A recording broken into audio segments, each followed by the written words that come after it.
Hello everyone, GS centre के YouTube channel में आप सभी का स्वागत है। आज हमारा टॉपिक है जीव विज्ञान। इससे पहले हमने भौतिक विज्ञान तथा रसायन विज्ञान को कंप्लीट कर लिया है। उन वीडियो को देखने के लिए आप हमारे चैनल की प्लेलिस्ट में जाकर के देख सकते हैं। जीव विज्ञान दो शब्दों से मिलकर बना है, बायोस तथा लोक्स। बायोस का अर्थ है जीवन तथा लोक्स का अर्थ है अध्ययन, अर्थात जीवन का अध्ययन ही जीव विज्ञान है। जीव विज्ञान विज्ञान की वह शाखा है जिसके अंतर्गत जीवधारियों का अध्ययन किया जाता है। अरस्तु को जीव विज्ञान तथा जंतु विज्ञान का जनक माना जाता है। जीव विज्ञान की उपशाखाएं: जेरेंटोलॉजी, इसमें मनुष्य में बुढ़ापा तथा बुढ़ापा लाने के कारकों का अध्ययन किया जाता है। पेडोलॉजी में मृदा का निर्माण इत्यादि का अध्ययन किया जाता है। इसके बाद है लिथोट्रिप्सी, इसमें गुर्दे, पित्ताशय, मूत्राशय की थैली आदि में स्थित पथरी को तोड़कर मरीज का इलाज किए जाने का अध्ययन है। नेक्स्ट है एग्रोस्टोलॉजी, इसमें घासों का अध्ययन किया जाता है। बायोमेट्री में गणित तथा एवं सांख्यिकी की तकनीकों द्वारा जीव विज्ञान का अध्ययन। बायोनिक्स, इसके अंतर्गत जैविक जगत के गुणों, सिद्धांतों के प्रयोग द्वारा आधुनिक उपकरणों व अभियांत्रिकी तंत्रों का निर्माण करना शामिल है। बायोनोमिक्स, जीवधारियों के वातावरण के साथ संबंध का अध्ययन किया जाता है। कॉन्कोलॉजी, इसमें मोलस्का के खोलों यानी सेल्स का अध्ययन किया जाता है। जेनेटिक्स, जीवधारियों में आनुवंशिक लक्षणों तथा इनकी वंशगति का अध्ययन किया जाता है। ईथोलॉजी, इसमें मानव सहित सभी जंतुओं के व्यवहार का अध्ययन किया जाता है।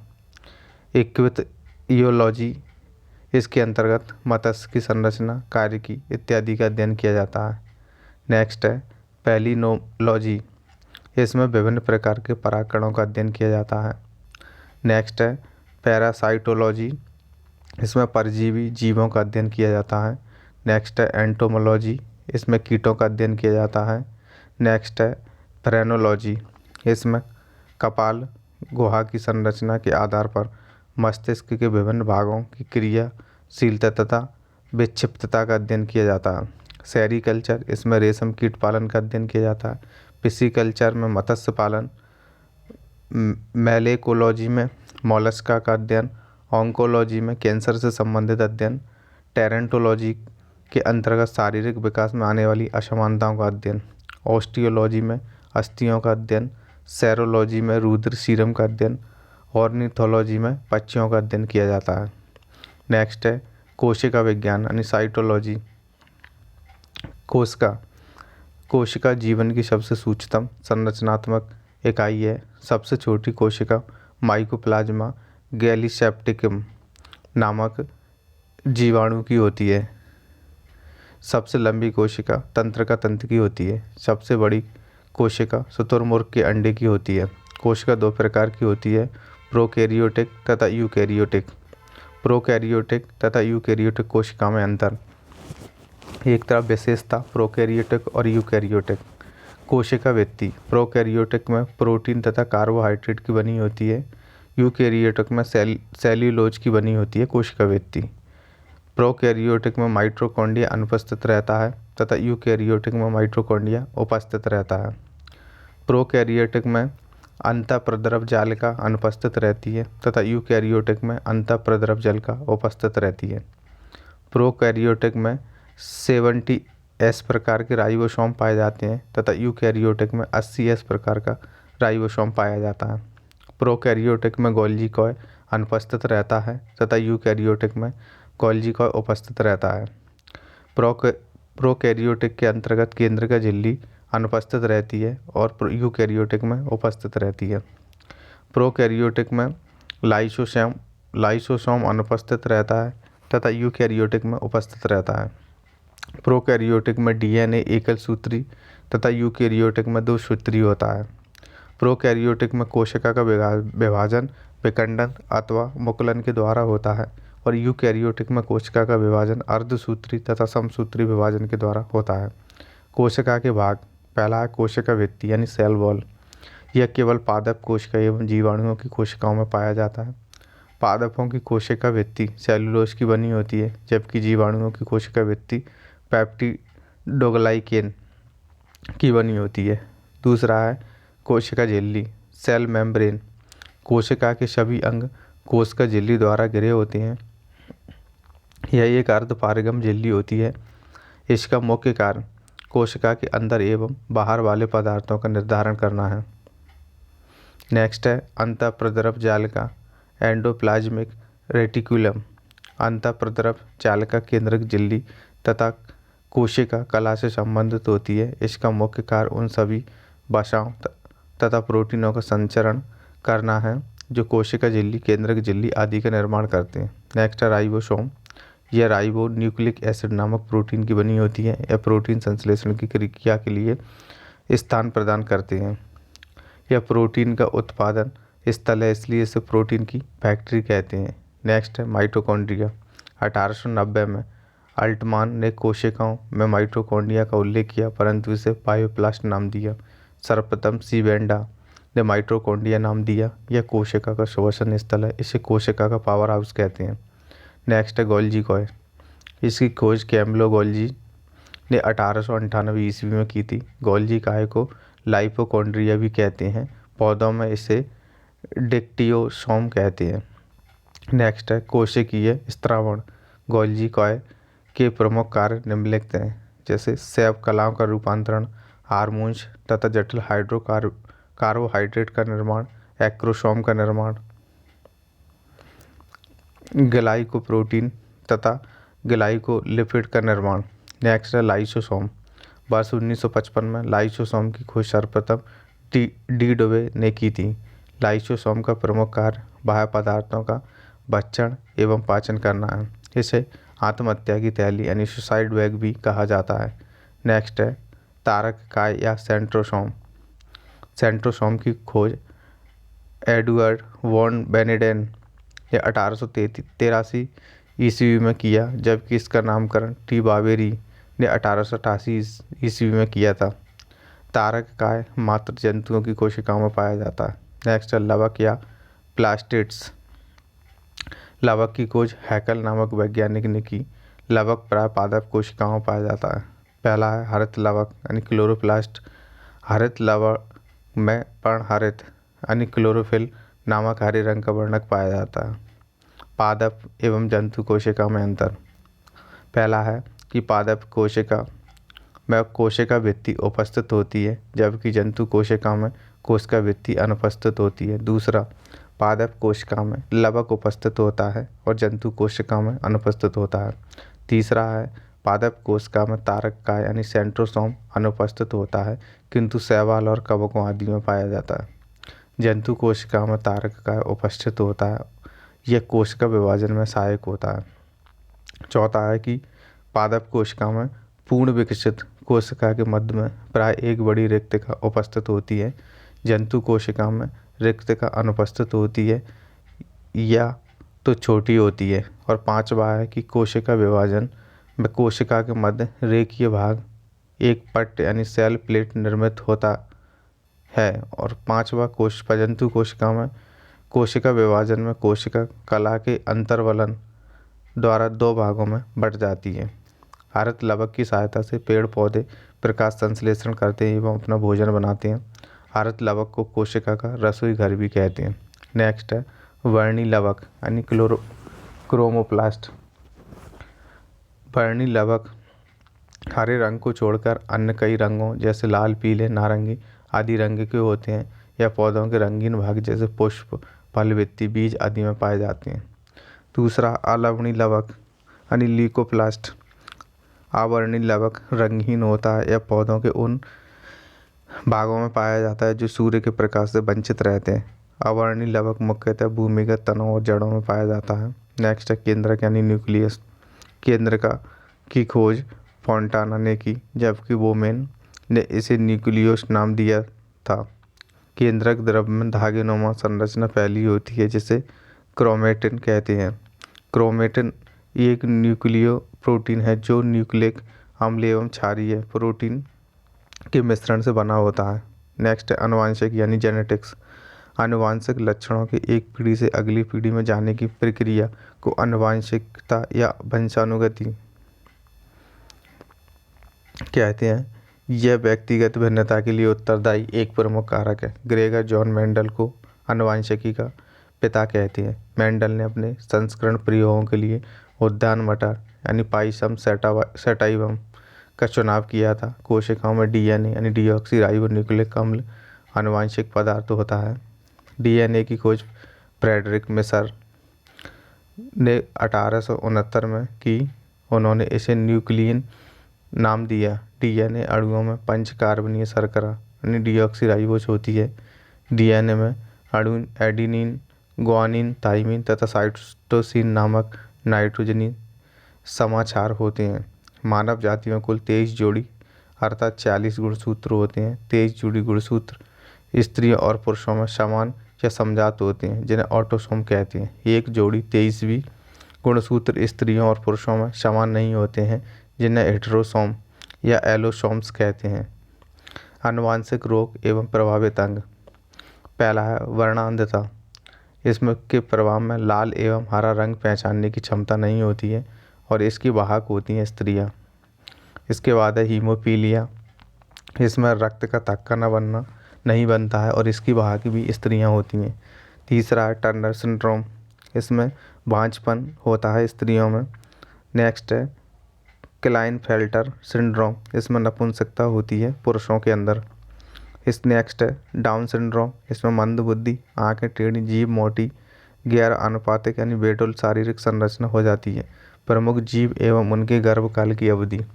मनुष्य की अवधि 270 दिन, गाय की 280 दिन, भैंस की 310 दिन, हाथी की 620 दिन, बकरी की 150 दिन, भेड़ की 150 दिन, सूअर की 115 दिन, कुत्ता की 61 दिन, खरगोश की 31 दिन, घोड़ा की 340 दिन, चूहा की 21 दिन, शेर की 110 दिन और नील व्हेल की 360 दिन।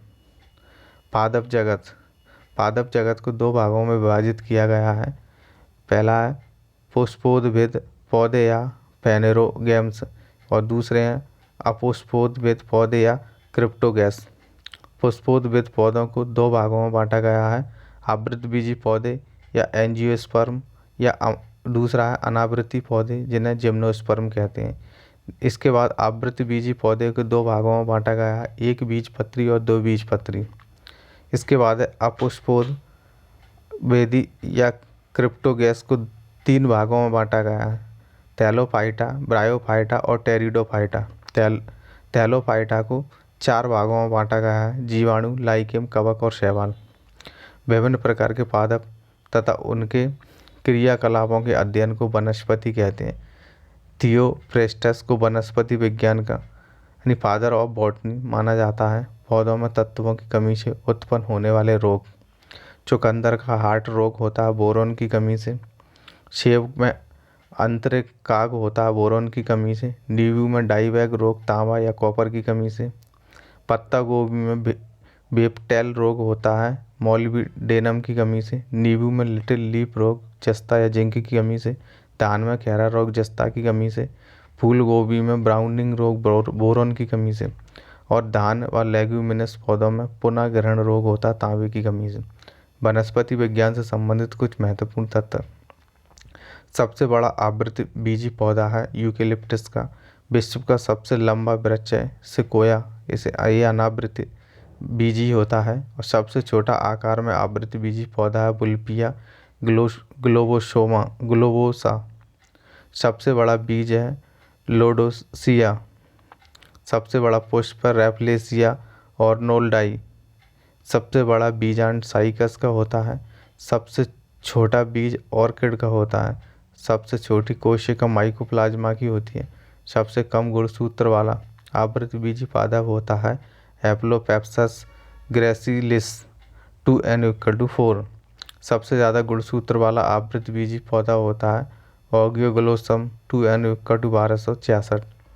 सबसे बड़ा ब्रायोफाइटा है डायसोनिया। नेक्स्ट है विषाणु यानी वायरस।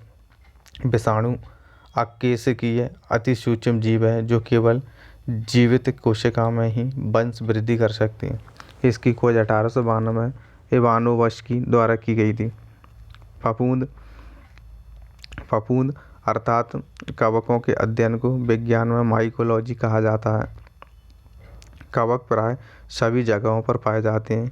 ये क्लोरोफिल रहित संकेंद्रीय संवाहक ऊतक रहित थैलोफाइट्स हैं।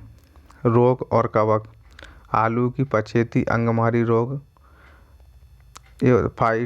फाइटोपिथोरा इन्फेस्टन्स।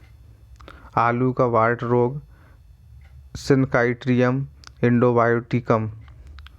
आलू की अगेती अंगमारी रोग होता है, अल्टेरिया सोलेनाई।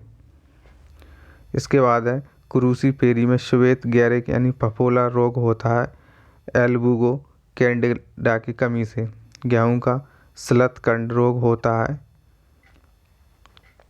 यूस्ट लेगो न्यूडा ट्रिटिसाई। गन्ने का रेड रॉट रोग होता है, कोलीटोट्राइकम फल्केटम। मूंगफली का टिक्का रोग होता है, सर्कोस्पोरा परसोनेटा। अरहर का मिलानी रोग होता है, फ्यूजेरियम उड़म। इसके बाद जौ का सलतकंड या निरावृत जो सिमट है वो होता है, यूस्ट लेगो न्यूडा की कमी से। इसके बाद है लाइकेम शैवाल तथा कवक के साहचर्य से निर्मित जीव समूह है। लाइकेम में लैंगिक जनन केवल इनके कवकीय घटक के द्वारा होता है।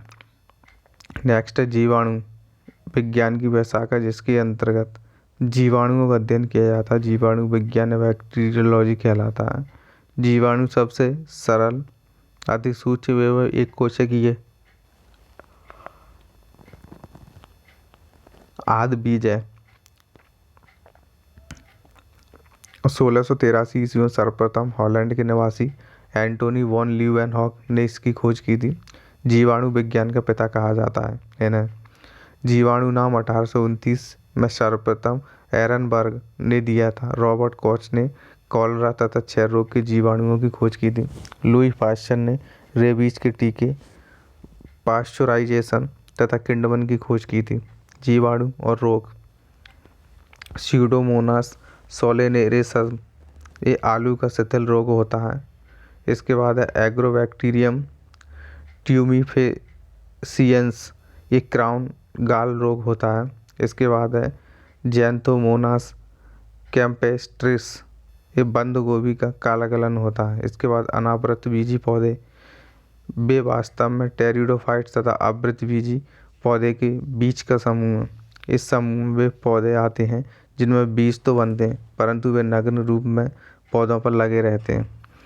इनमें अंडाशय का पूर्णतः अभाव पाया जाता है। संसार का सबसे ऊंचा पौधा सिकोया शम्परवाइरेंस इसी समूह से संबंध है। इसके बाद है आवृत बीजी, इस समूह के पौधों में बीज फल के अंदर होते हैं। इसमें प्राय जड़, तना, पत्ती, फल, फूल तथा बीज पूर्ण रूप से विकसित अवस्था में पाए जाते हैं। पुष्प की उपस्थिति तथा द्वितीय निषेचन इन पौधों का अद्वितीय लक्षण है। इन पौधों के बीज में बीज पत्र होते हैं, जिसके आधार पर इस समूह को दो वर्गों में विभाजित किया गया। एक बीजपत्री पौधे। एक बीजपत्री पुष्पोद्भिद पौधों का वह समूह है जिनके बीजों में एक ही बीज पत्र होता है। नेक्स्ट है दो बीजपत्री पौधे। इनके बीज में दो बीज पत्र होते हैं। कुल और प्रमुख पौधे।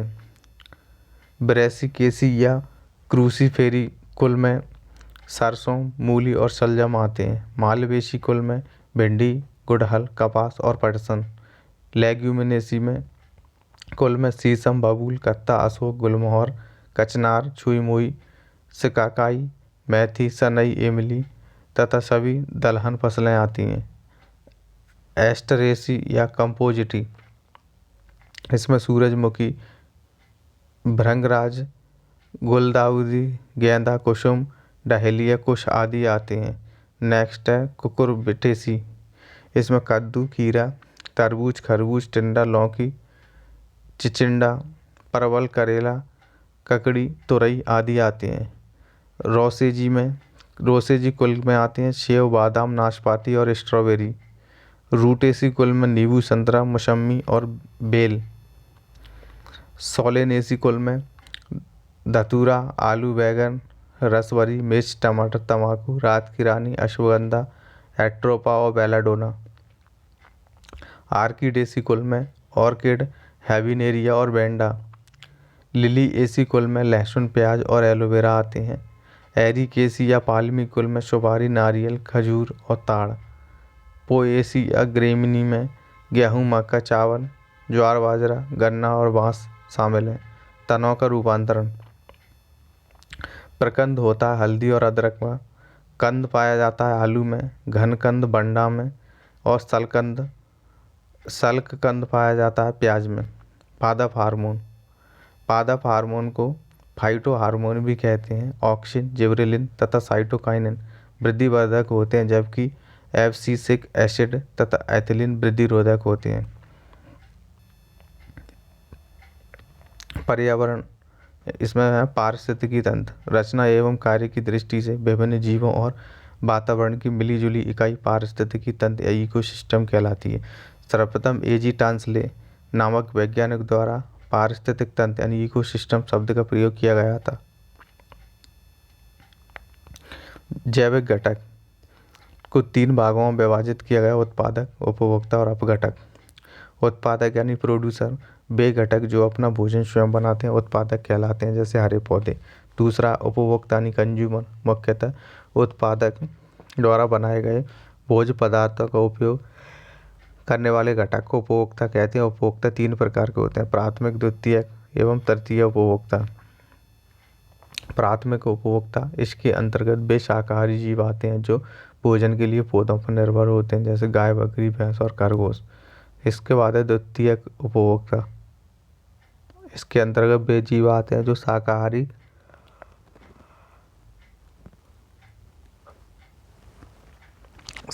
जंतु अर्थात प्राथमिक उपभोक्ताओं को अपने भोजन के रूप में प्रयुक्त करते हैं, जैसे मेंढक, लोमड़ी और भेड़िया। तृतीयक उपभोक्ता में आते हैं। इसके अंतर्गत वे जीव आते हैं जो प्राथमिक और द्वितीयक उपभोक्ताओं को अपने भोजन के रूप में प्रयुक्त करते हैं, जैसे सांप, शेर, चीता आदि। इसके बाद है अपघटक यानी डिकम्पोजर। इसके अंतर्गत वे निम्न श्रेणी के जीव आते हैं जो मृत उत्पादक एवं उपभोक्ताओं का अपघटन कर देते हैं, एवं जीवाणु और कवक आदि।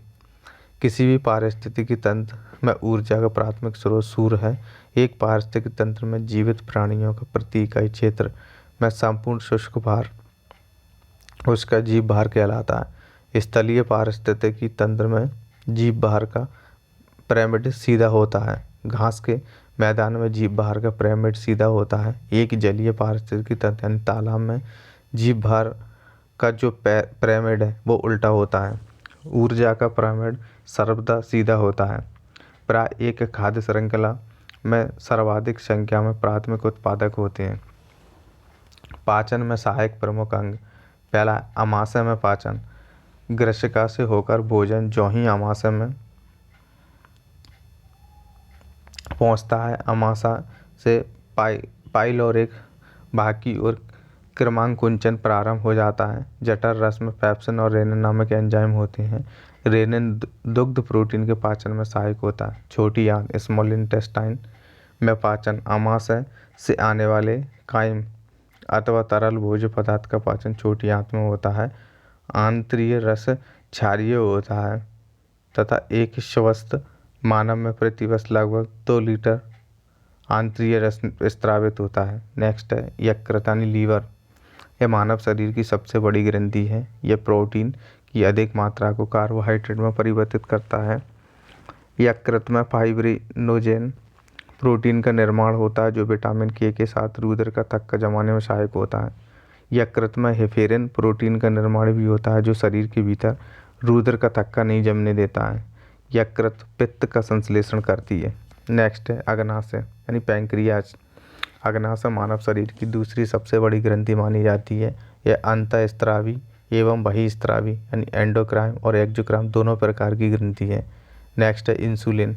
इंसुलिन की खोज बेटिंग एवं बेस्ट ने किया था। इंसुलिन ग्लूकोज से ग्लाइकोजन निर्माण की क्रिया का नियंत्रण करता है। इंसुलिन की कमी से मधुमेह नामक रोग होता है।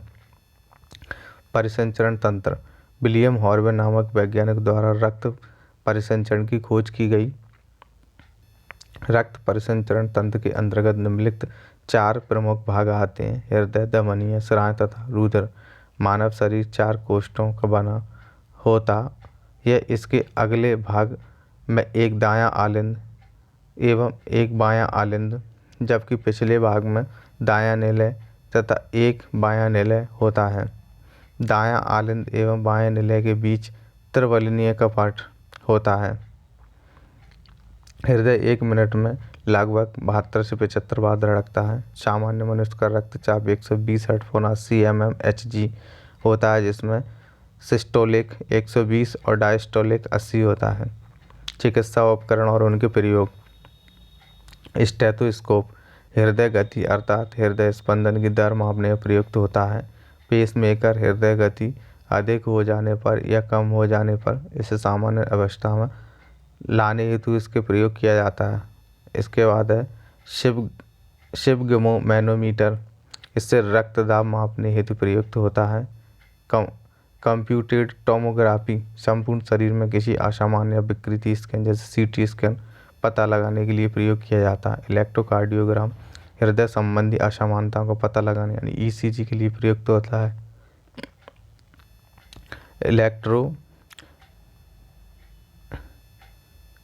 इलेक्ट्रोइंसेफेलोग्राम ये मस्तिष्क की विकृतियों का पता लगाने के लिए। ईईजी। इसके बाद है auto analyser glucose, urea, cholesterol आदि की जांच के लिए। और एमआरआई ये मैग्नेटिक रेजोनेंस इमेजिंग एमआरआई द्वारा संपूर्ण शरीर में असमानता या विकृति का पूर्णतः सही पता लगाया जाता है। नेक्स्ट है सिरा। विभिन्न अंगों से हृदय की ओर रक्त ले जाने वाली रक्त वाहिनियों को सिरा कहते हैं। पल्मोनरी सिरा फेफड़ा से बाएं आलिंद में रक्त पहुंचाता है जो शुद्ध होता है। धमनी हृदय से शरीर के विभिन्न अंगों की ओर रक्त ले जाने वाली रक्त वाहिनियां धमनी कहलाती हैं। पल्मोनरी धमनी दाहिनी निलय से फेफड़ा में रक्त पहुंचाती है। हृदय की मांसपेशियों को रक्त पहुंचाने वाली वाहिनी या वाहिका को कोरोनरी धमनी कहते हैं। कोरोनरी धमनी किन्हीं कारणों से रुकावट हो जाने पर हृदयघात यानी हार्ट अटैक होता है। इसके बाद है रुधिर। रुधिर एक तरल संयोजी ऊतक होता है। रुधिर एक क्षारीय विलयन है जिसका पीएच मान 7.4 होता है। वयस्क मनुष्य में सामान्य से 5 से 6 लीटर रुधिर होता है। लाल रक्त कणिका या एरिथ्रोसाइट्स लाल रक्त कणिकाओं का निर्माण अस्थि मज्जा में होता है।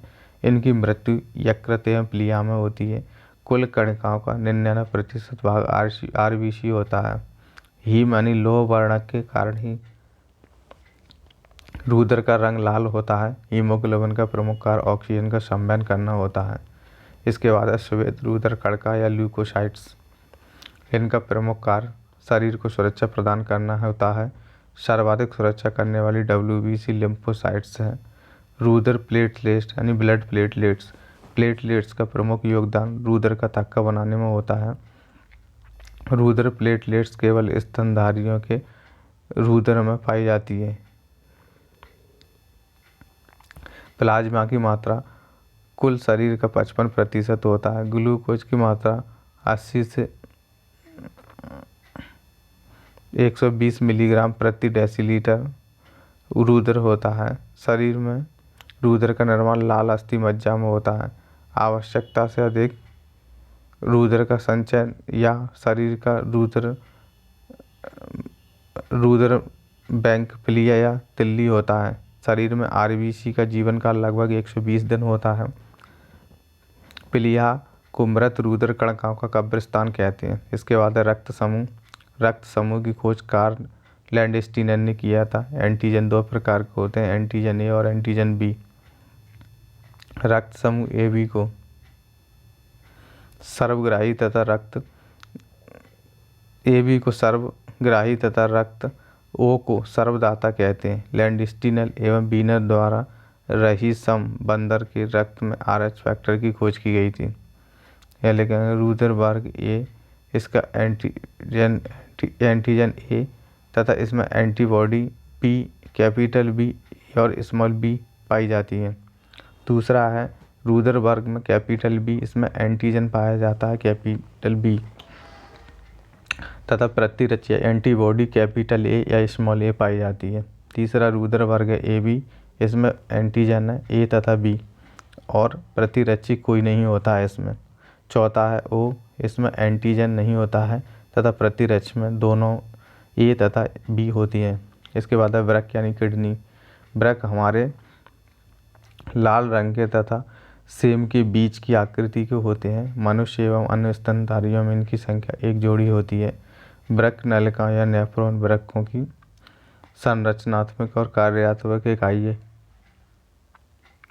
मूत्र में सामान्यतः 95% जल, 2% अनावश्यक लवणों के आयन, 2.6% यूरिया, 0.3% क्रिएटिनिन, यूरिक अम्ल आदि होते हैं। मूत्र में उपस्थित यूरोक्रोम वर्णक के कारण मूत्र का रंग हल्का पीला होता है।